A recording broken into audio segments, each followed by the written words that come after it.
You take about 20,000 breaths every single day, most of them. Hmm. You probably don't give them a second thought. It's just air. And if you're like most people, you spend around 90% of your time indoors, That's right. A huge chunk of our lives. which means the vast majority of those daily breaths are filled with, well, indoor air. And diving into the material you provided today, we uncover something pretty surprising and, frankly, a little unsettling. Yeah, it really highlights this reality. The air inside your home or office is often 2 to 5 times more polluted than the air outside. 2 to 5 times. Wow. And in some cases, it can be shockingly worse. The material says up to 100 times more polluted. 100 times. That's hard to even imagine. It's like a silent challenge many of us aren't even aware of, literally impacting the air we breathe minute by minute. Exactly. It's happening right under our noses, often without us realizing the potential effects. And that's exactly what we're going to deep dive into. Based on this material, we'll unpack why this is happening, how it specifically affects your health, your lungs, and perhaps most importantly, the concrete steps you can take starting today to dramatically improve the air you breathe indoors. That's good. There's a lot we can cover. Okay, let's kick things off with a point the material emphasizes, which felt counterintuitive to me at first. The issue with modern buildings. Right. You'd assume newer buildings built for energy efficiency would be healthier.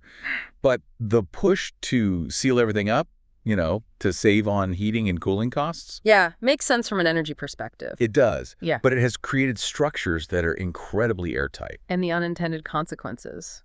Well, it traps pollutants inside. There's just not enough natural air exchange, ventilation, and so all those things floating around, dust, chemicals, whatever, they just build up. They concentrate. Exactly. To levels that can become, well, problematic for health. There's a stat in the material that really stopped me in my tracks. The typical home only exchanges its air about half a time per hour naturally, 0.5 air changes per hour. It's quite low. which means any new pollutant released has a full 2 hours on average to just hang out and concentrate before any fresh outdoor air dilutes it. That's the average, yeah. It gives pollutants a long time to accumulate.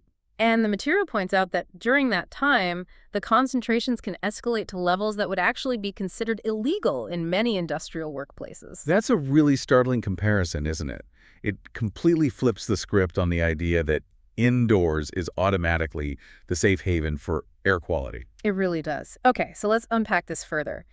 If the air is trapped, what exactly is getting trapped in there?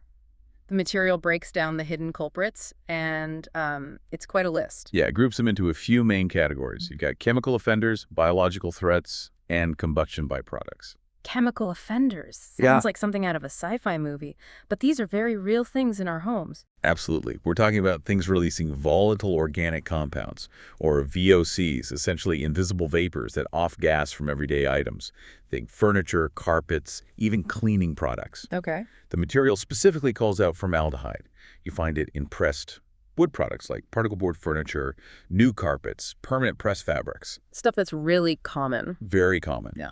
And it's not just an irritant. The material listed as a known carcinogen. It can cause immediate reactions like itchy eyes or throat, but also contribute to long-term damage. Wow. Okay, formaldehyde. What else falls into that chemical category?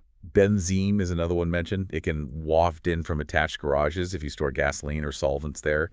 And it's also found in various household products. Like formaldehyde, it's listed as a respiratory irritant and a carcinogen. Another nasty one. And then there's toluene found in paints, adhesives, even nail polish. The material links it to both respiratory issues and neurological effects. Okay, so those are the vapors and chemicals. What about the biological side of things lurking in our indoor air? Right, these are living things, or they're byproducts. Mold spores are a big one. They thrive when indoor humidity climbs above 60%. 60%, that's the threshold. That's what the material highlights. And these spores can release mycotoxins, which aren't just allergens. They can cause really severe respiratory responses, and in some cases even lead to permanent scarring in the lungs. Permanent lung scarring from mold. That's serious. It really underscores why moisture control is so vital indoors. Mm. Then you have dust mites, microscopic critters, but their waste products are potent allergens. They live in bedding, carpets, upholstery, basically everywhere. And they're a major trigger for asthma and inflammation. And of course, pet dander.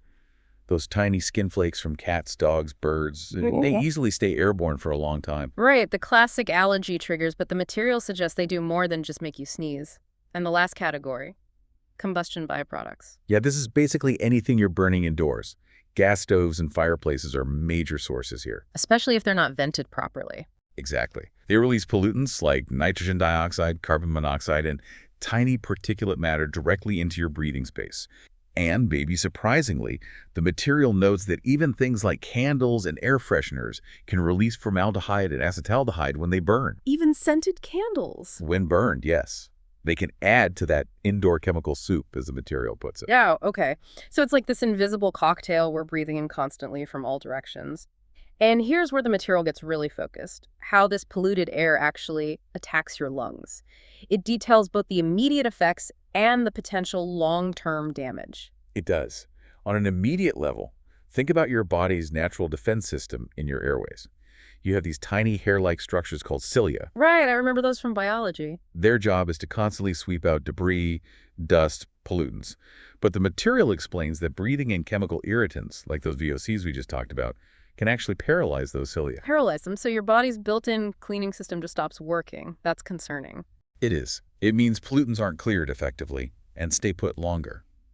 The material also describes an immediate inflammatory response in your bronchial tubes. They can constrict, get swollen, and produce excess mucus. Ah, so that's why you might get that persistent cough or constantly feel like you need to clear your throat, or maybe notice that feeling of thick air the material mentions when the air quality is poor. It's very likely connected, yes. Your lungs are reacting directly to the irritation. So that chronic cough or throat clearing isn't necessarily just a cold that won't go away. It could be your lungs fighting the air itself. Potentially, yes. And the real danger is over time. This constant irritation and inflammation leads to significant long-term consequences.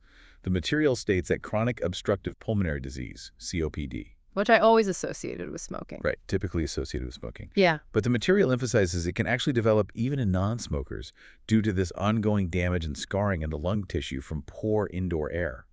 It permanently reduces their capacity to take in oxygen. COPD in non-smokers, just from the air in their homes. That's a really stark warning. It is. The material also highlights how asthma can be triggered or significantly worsened by these indoor pollutants, making airways hyperreactive. Making attacks more frequent or severe. Exactly. And perhaps one of the most alarming findings it discusses is the rate of lung function decline. Studies cited in the material show that living in homes with poor air quality can lead to a loss of lung capacity at rates similar to aging 1 to 2 extra years for every single year of exposure. Wait, losing lung function faster than natural aging just from being at home? That's incredible to think about. It puts the long-term impact into perspective. Yeah. And with your respiratory system constantly under attack and its defenses compromised like those paralyzed cilia, Yeah. the material notes you become much more vulnerable to infections. Colds, flu, bronchitis, other respiratory illnesses, they become harder for your body to fight off effectively. Okay, so that's the problem and the impact. It sounds pretty daunting, honestly. But the good news is the material doesn't stop there. It lays out a clear, multifaceted strategy for fighting back. What's the first line of defense it recommends? It calls it source control, which makes intuitive sense, right? Stop putting the pollutants into the air in the first place, or at least reduce them significantly. So tackle the origins. What does that look like in practice, according to the material? Exactly. It suggests some fairly simple swaps, like replace conventional cleaning products that release harsh chemicals with natural alternatives. The material mentions vinegar, baking soda, Castile soap, Simple stuff. things people might already have. Probably. And when you're buying furniture, try to look for solid wood or metal options instead of pressed wood, which, as we said, can off-gas formaldehyde for a long time. Okay, what about fabrics? Choose natural fabrics for things like curtains, upholstery, bedding cotton, wool, linen. Avoid synthetics treated with permanent press or stain resistance chemicals, as those often contain VOCs. Okay, minimize what's released. That's step one. What's the next piece of the puzzle, according to the material? Ventilation. Critically important. The material emphasizes getting fresh air in to dilute and remove the pollutants that do build up. And the simplest way is? Open your windows. When the outdoor air quality is decent, of course, the material says even just 5 or 10 minutes a day can make a noticeable difference in reducing indoor pollutant concentrations. Just opening a window, that feels very accessible. It is, and it's effective for basic air exchange. Beyond that, It also strongly suggests installing and using exhaust fans, especially in places like bathrooms and kitchens. To pull out moisture and cooking fumes. Precisely. Vent that stuff directly outside while you're showering or cooking. Hmm. For a more consistent whole-house approach, the material mentions mechanical ventilation systems, like heat recovery ventilators or energy recovery ventilators, HRVs or ERVs. What do those do? They're designed to bring in filtered fresh air from outside continuously while exhausting stale indoor air, and they do it while recovering some of the heat or coolness so you don't lose as much energy. Ah, so fresh air without a huge energy penalty. Okay. So control the source, bring in fresh air. What about technology to help clean the air that's already inside? Right, that's the third pillar, air purification.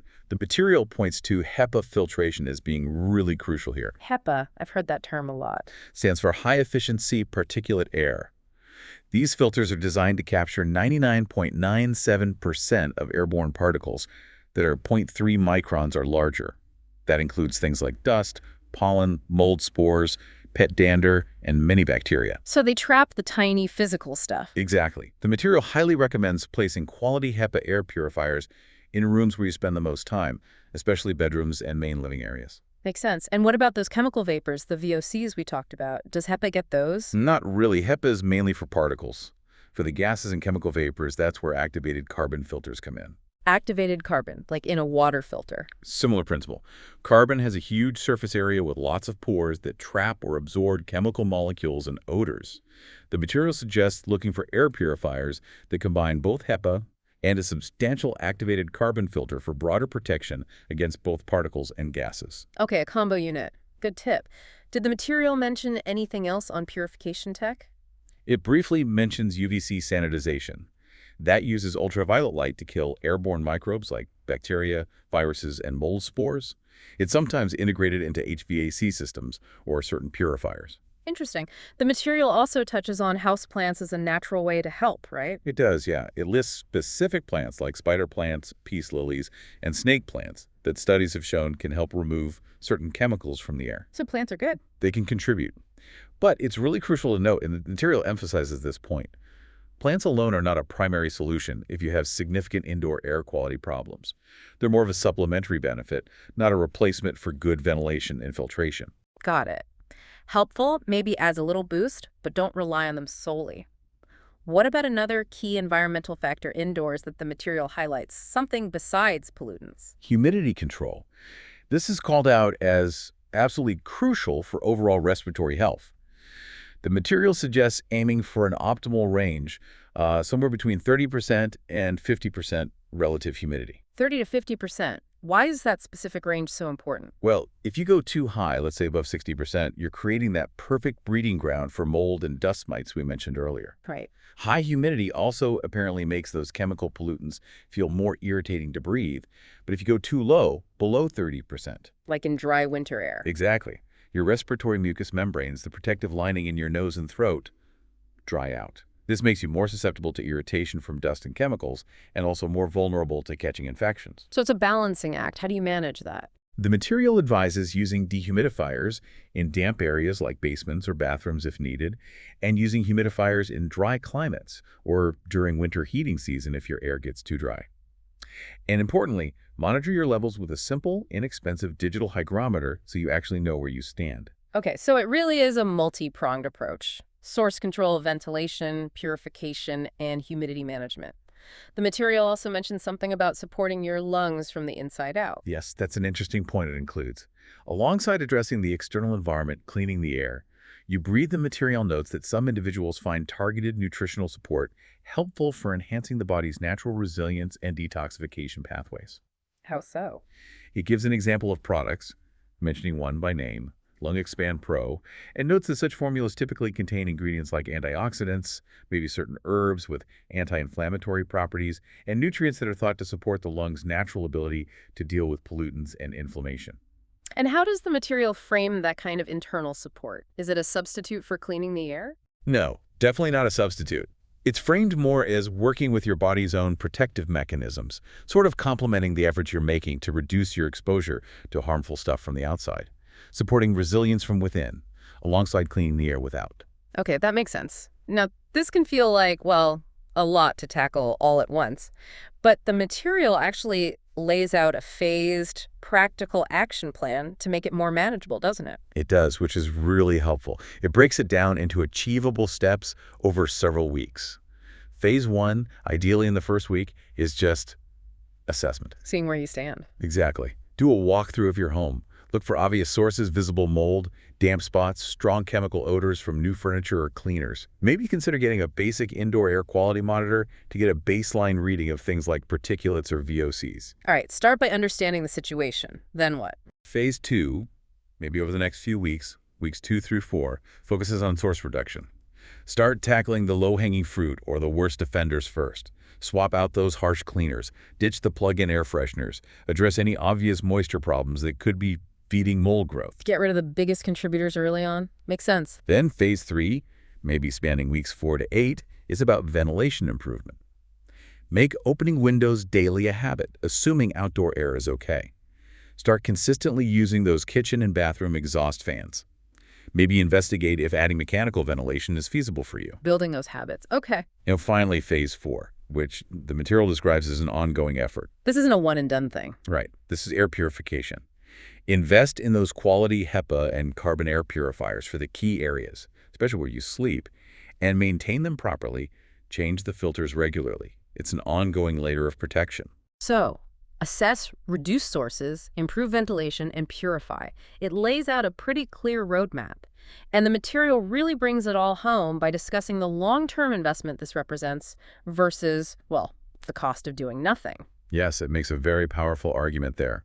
The material highlights the direct benefits of taking action. Potentially fewer colds and respiratory infections, maybe better sleep and more energy, reduced allergy and asthma symptoms. Things you'd notice day to day. Absolutely. And maybe even improvements in cognitive function and mood, which some studies link to cleaner air. And crucially, a lower risk of developing those serious chronic respiratory diseases down the line. Those are some significant potential improvements to daily life and long-term health. And it starkly contrasts that with the cost of inaction. Think about the healthcare expenses associated with treating chronic coughs, recurring infections, asthma, fatigue, and eventually, potentially COPD, not to mention the impact on your overall quality of life. The material argues these costs far outweigh the investment in clean air solutions like purifiers or ventilation upgrades. And it makes a critical point too, doesn't it, about the damage being irreversible sometimes? Yes. As the material points out, damage to lung tissue from chronic inflammation and scarring caused by poor air quality is often permanent. You can't just undo it later. This makes prevention not just important, but absolutely critical. Especially for kids. It specifically stresses the impact on the most vulnerable among us, noting that children's lungs are still developing and are particularly susceptible to the harmful effects of breathing polluted indoor air day after day. So when you really break it down, improving your indoor air quality isn't just about comfort or avoiding annoying allergy symptoms. It's fundamentally about protecting your long-term health and the health of your family. The material makes it clear the knowledge and the tools are available to do something about it. They really are. It moves from problem to concrete solutions. Which leaves us with this final thought, straight from the material, for you listening to consider. Your lungs have been working tirelessly for you, taking those 20,000 breaths every single day without you even asking. The question isn't whether you can afford to improve your air quality. The material asks, can you afford not to start working for them? That's a powerful way to frame it. It's an investment in your future health. And perhaps the simplest first step, suggested right there in the material, is just to open your windows for 10 minutes today, if you can. Breathe deeply. Notice the difference that fresh air makes, even for a short time. Feel that difference. That feeling. That's the baseline you deserve for every single breath you take indoors. The material shows us the path from awareness to action towards a lifetime of better breathing and, hopefully, significantly better health.